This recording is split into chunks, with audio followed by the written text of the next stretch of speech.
ఒక వ్యక్తి నమ్మకాన్ని భక్తి అంటే మరి లక్షల మంది నమ్మకాన్ని ఏమంటారు? వందల ఏళ్లుగా కొనసాగుతున్న ఈ తిరునాళ్లే ఆ భక్తి వెనకాలన్న శక్తికి నిదర్శనం. పల్నాటి తిరుమలగా పేరు పొందిన ఈ ఆలయం ఎంతో ప్రసిద్ధమైనది. జీవితంలో ఎంతటి కష్టాన్నైనా ఎంతటి కోరికనైనా ఈ స్వామివారు నెరవేరుస్తారని భక్తులు ప్రగాఢంగా నమ్ముతారు.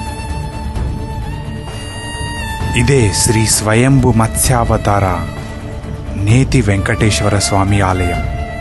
ఇక్కడి స్వామివారికి పైకప్పు ఉండదు. ఇది వేయాలని ఎన్నిసార్లు ప్రయత్నించినా నిలవలేదు. ఈ స్వామివారు ఎండకి ఎండి వానకి తడవాలని కోరుకున్నారట.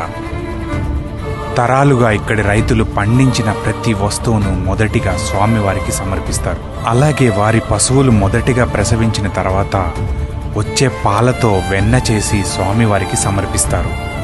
పూర్వం నుంచి రైతులు తమ ఎడ్ల బండుల్లో ఇక్కడికి వచ్చి పొంగళ్ళు చేసి స్వామివారిని దర్శించుకుంటారు.